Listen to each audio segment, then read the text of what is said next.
One number first, 38%. That's how much the price you're paying at the pump has actually risen since this war started in late February. Not overnight, not because of one refinery fire, over 5 months of escalation. Not oil prices exploded, a steady, brutal climb. By the end of this breakdown, you'll understand exactly what did happen at Jizan and Yanbu, what didn't, and why the difference actually matters for what happens next. Let's get the framing right immediately. Houthi forces did claim strikes on Saudi Aramco-linked facilities in Jizan and Yanbu using ballistic missiles, cruise missiles, and drones, according to a statement from Houthi military spokesperson Yahya Saree, reported directly by CNN. Video geolocated by CNN showed large fires burning in an industrial area of Jizan, home to a major oil refinery. Saudi Arabia had not confirmed damage at the time of the most recent reporting, but issued security alerts for residents of both cities. That's the real, confirmed core of the story. Everything past that, Iran's fingerprints, oil prices exploded, the whole region is collapsing, is where headlines start doing work the facts haven't earned yet, and that's exactly the gap we're closing today. Here's how this is sourced, because a claim about a live attack on one of the world's largest oil exporters deserves real receipts. This draws on CNN's live coverage of the Iran war, Fox News Digital's rolling updates on Strait of Hormuz shipping impacts, AAA's national gas price data, ABC News' live reporting on U.S. casualties and Pentagon statements, and Al Jazeera's daily war log. Where these sources agree, I'll show you the agreement. Where the record is incomplete, I'll tell you that too.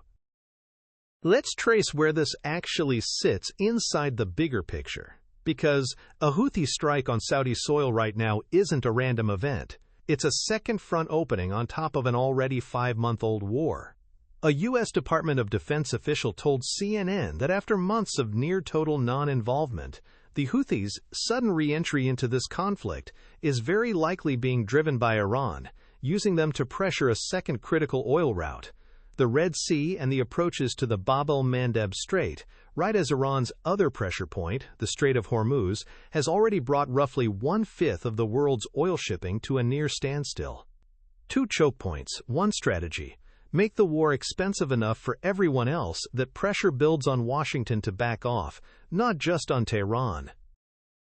Now let's talk about what's actually been happening to oil prices, because exploded implies something sudden and singular.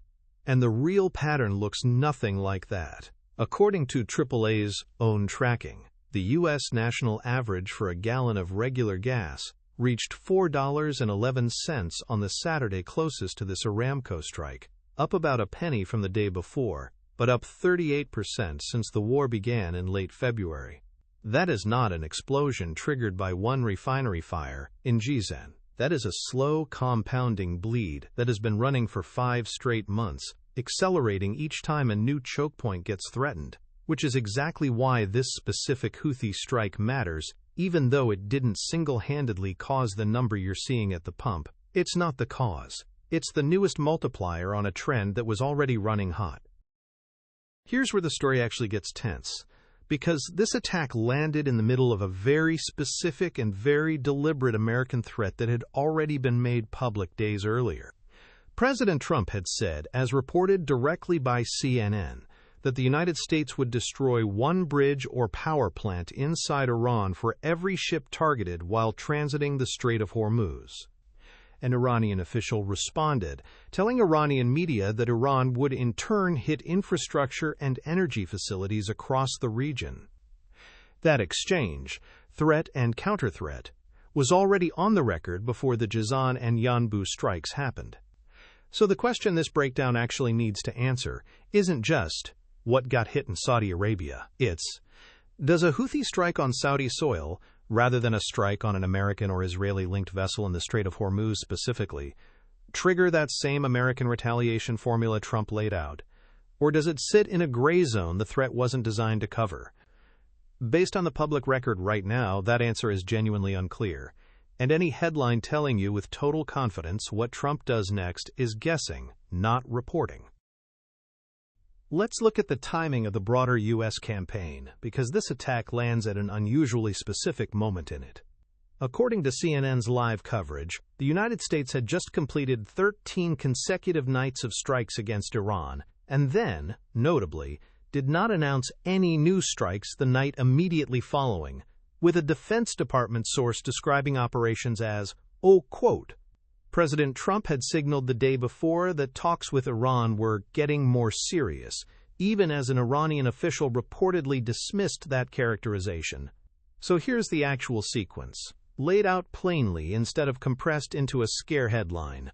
13 nights of escalating American strikes, then a pause and talk of renewed negotiations, and then, within roughly the same news cycle, a Houthi strike on Saudi soil that a U.S. official believes Iran is likely directing.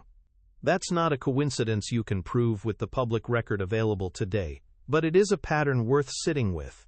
Every time this war has looked like it might actually cool off, a new actor or a new front has emerged almost immediately to keep the pressure on. The Houthis re-entering after months of near silence, right as U.S.-Iran talks were reportedly warming up, fits that pattern closely enough that it deserves real scrutiny, not just alarmist framing. There's a diplomatic angle running underneath all of this that most coverage of the refinery strike skipped entirely, and it changes how you should read what happens next. According to Iran's own state-run IRNA news agency, an Omani diplomatic delegation had arrived in Tehran just before this latest escalation, specifically to discuss what IRNA described as, quote, appropriate mechanisms for managing ship traffic through the Strait of Hormuz. Oman has historically served as the primary backchannel between Washington and Tehran throughout this conflict.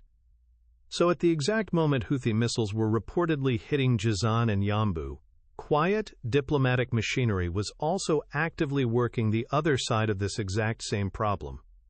How to keep oil moving through contested waters without another full-scale escalation.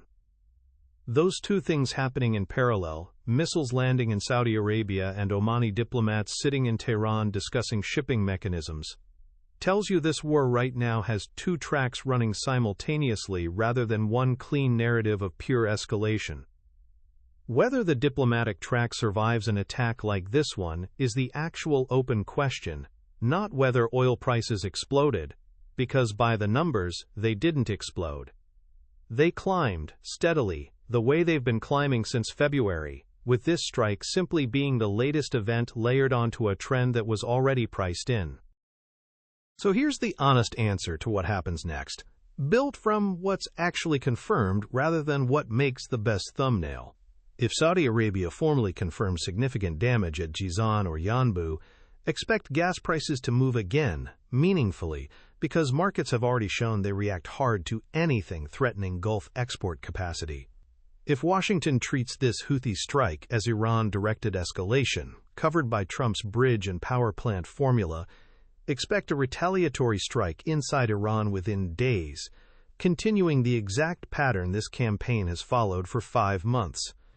And if the Omani backchannel holds instead, this specific incident could end up being absorbed into ongoing negotiations rather than triggering the next round of strikes, the same way earlier flare-ups in this war have sometimes cooled off faster than the headlines predicted. All three of those outcomes are genuinely live possibilities right now, and anyone telling you with certainty which one happens next is filling a gap the public record hasn't closed yet. That gap, not a fake explosion at a refinery, is the real story tonight.